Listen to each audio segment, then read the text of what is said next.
den rechten. Bir müşteri olan Yani den rechten Teil an der Nordseite.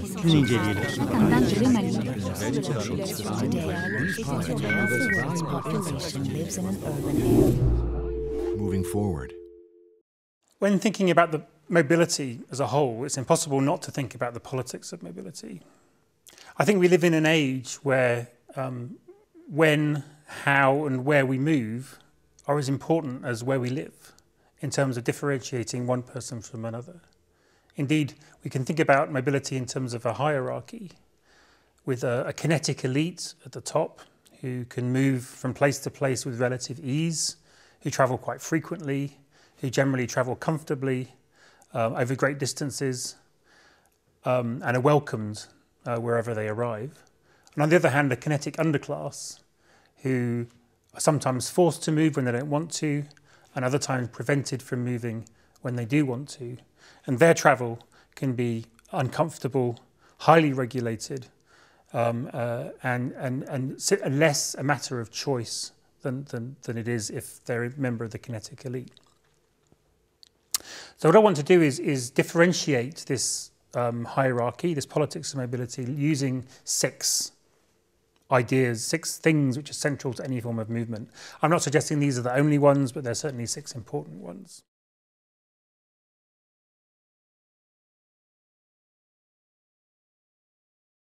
And the first of these is why things or why people start moving. What is the motive force? If we think of physics, then for something to start moving, there has to be a force of some kind applied to it. With humans, that force can be external, someone making us move, something making us move, or it can be internal, it's a decision, something that we do. And I think that it's very important to think about the degree to which any human movement is based on desire, willpower and intention, or on the other hand, is about compulsion, something that is forced, something that has to happen, or there will be negative consequences. And these, I think, make mobilities very different. They differentiate them in interesting ways. I think it would be easy to just suggest the kinetic elite always choose and the kinetic underclass don't choose. I don't want to say that. I think even the wealthiest business traveller must sometimes despair as they check into their first class seat on a plane to fly from Paris to Singapore.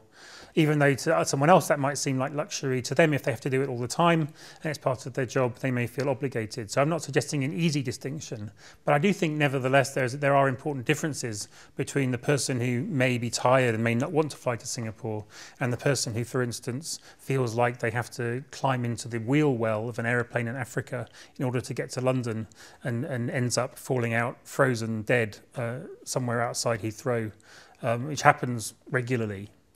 Around the world, people trying to get from one country to another by hiding in the wheel wells of aircraft.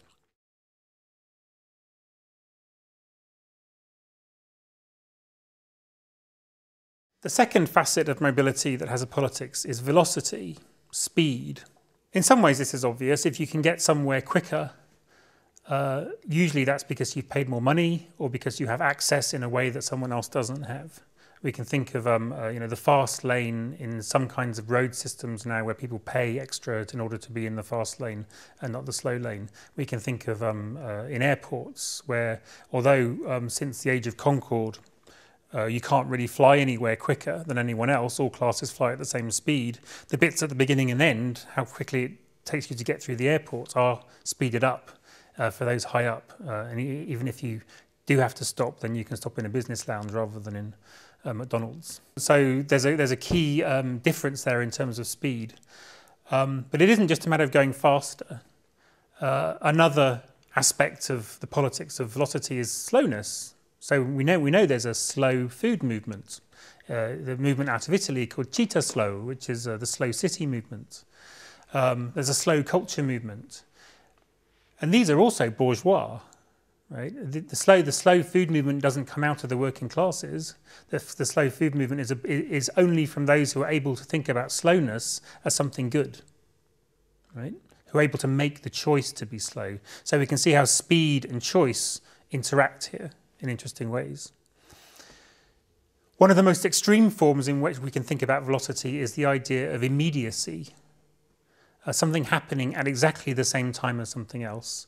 And this is something that the philosopher Paul Virilio has written a lot about. Paul Virilio has argued that one of the big transformations that's happening in history is that we're moving into an age of the immediate, where things happen at the press of a button. And this isn't to do with transport technology, this is to do with communications and to do with the ways in which we're all wired in various ways.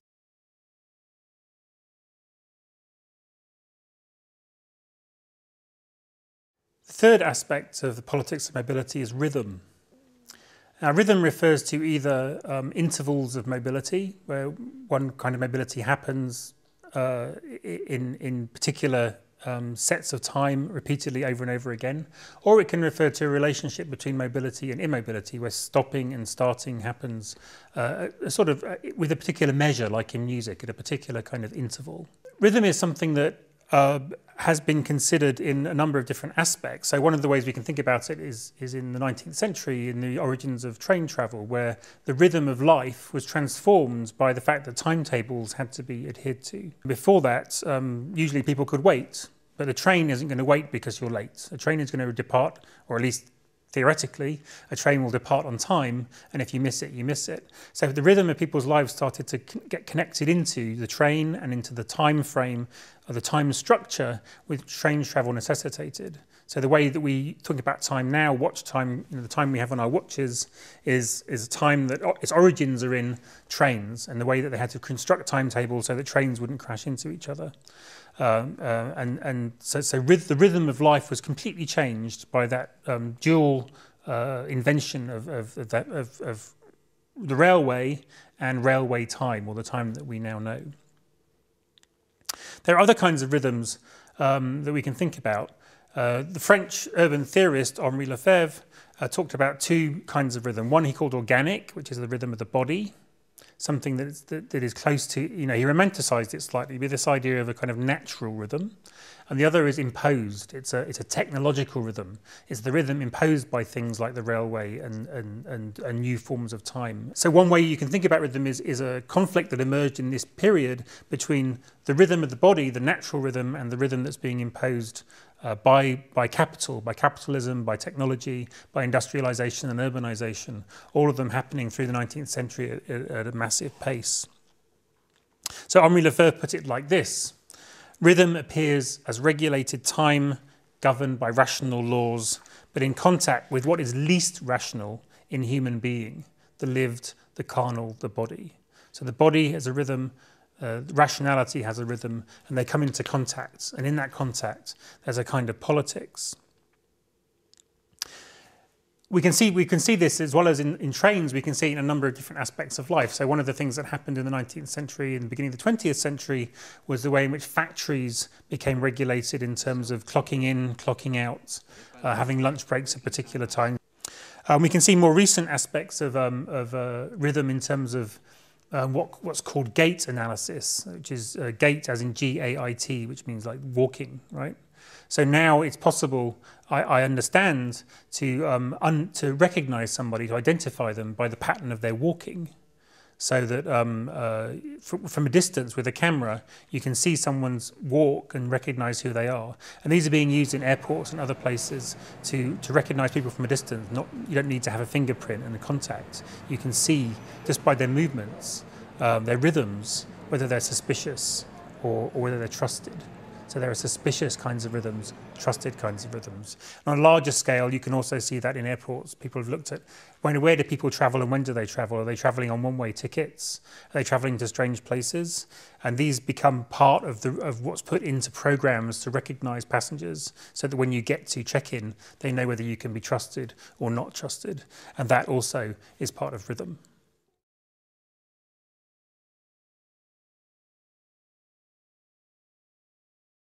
The fourth aspect of a politics of mobility is the route that mobility takes.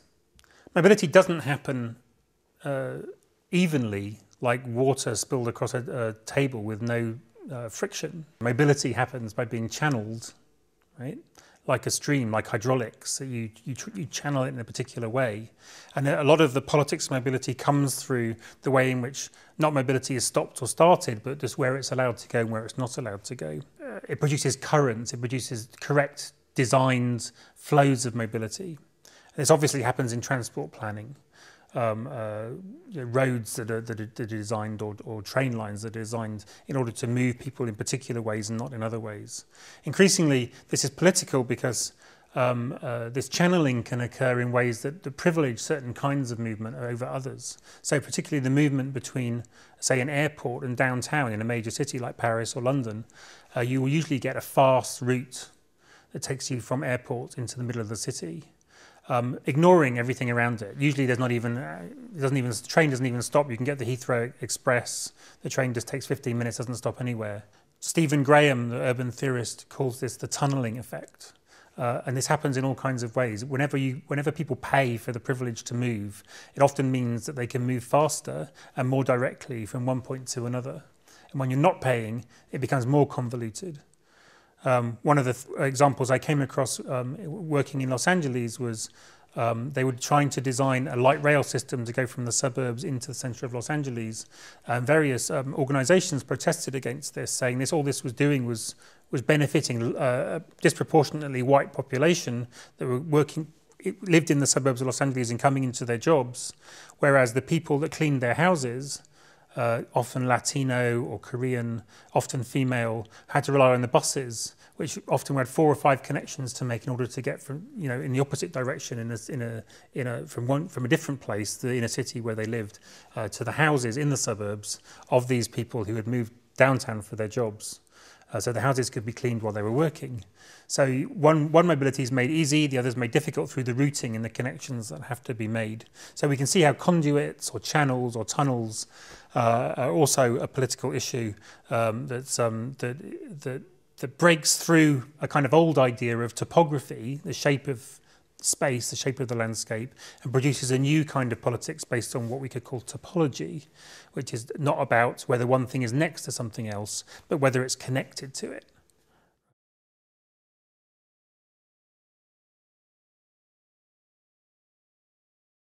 The fifth aspect of a politics of mobility I'd like to talk about is how it feels. This doesn't seem quite the same because you couldn't think about this in a physical sense, but as long as it's humans we're talking about, or possibly animals we're talking about, how it's experienced is very important. We've already touched upon aeroplane travel, how it feels to be travelling first class as to how it feels to be travelling economy class, or what I sometimes call cattle class. Is very different. In one, you might be massaged, you might get fine food made by a well-known chef somewhere in the world or designed by them. And again, you get, you can lie down 180 degrees, you can, all of these experiences. While if you're at the back of the plane, it's a very different issue. Also, we could consider walking, the opposite extreme from plane travel. Many of us might consider this a pleasure, something we'll do after dinner. Go for a nice walk, go for maybe a walking holiday in the countryside, in which case walking is a privileged activity, whereas and it's experienced as that. Whereas if you are walking because you have to, it's a very different experience. One thing I came across recently was looking for houses in the United States. You come across a little thing called the walk score. So you can look at a house and it tells you, is it walkable? i.e. can you get to the local urban amenities, can you get to a library, can you get to shops? Do you have to get in your car or don't you? And the idea of this walk score is it's a good thing. If you've got a walk score of 80%, then it's a good house. And I recall looking at a chat room about houses, buying a house in Boston. And one person said, well, where is a good place in Boston for walking? I want a good walkability in my neighbourhood. And someone else replied, and I thought this was totally brilliant, said, if you want a neighbourhood where lots of people walk, just live where poor people live. Because where poor people live, they have to walk. The provision of infrastructure isn't as good. They are less likely to have a car. They're just used to it.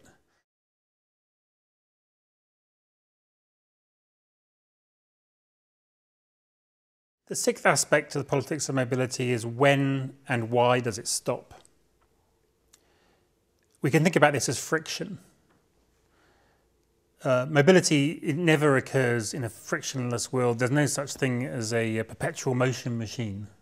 There's always, it always encounters something that makes it stop. The question is why and how.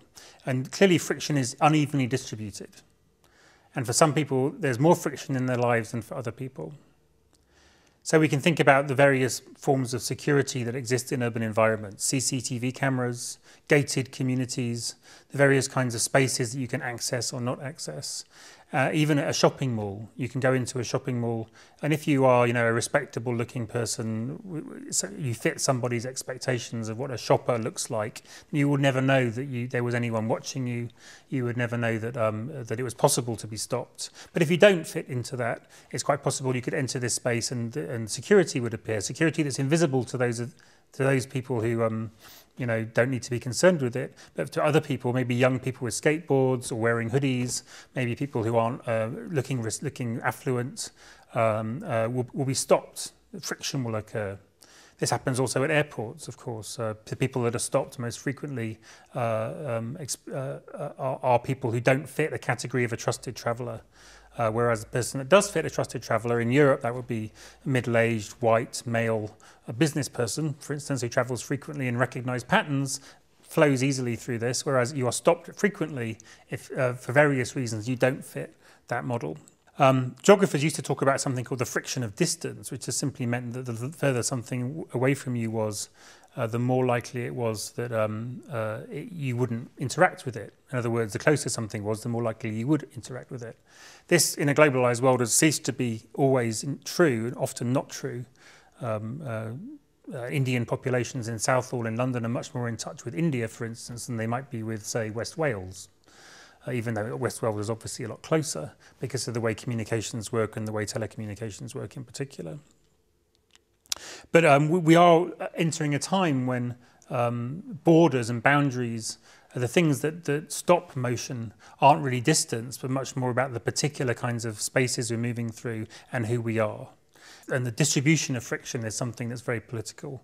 Who stops, how often, and again we can talk about people being stopped while they're driving, who stopped while they're driving and why, walking through the city, who stopped and why, and who can just move easily and not be stopped, and only stop when they choose to stop. These are also important questions for the politics of mobility.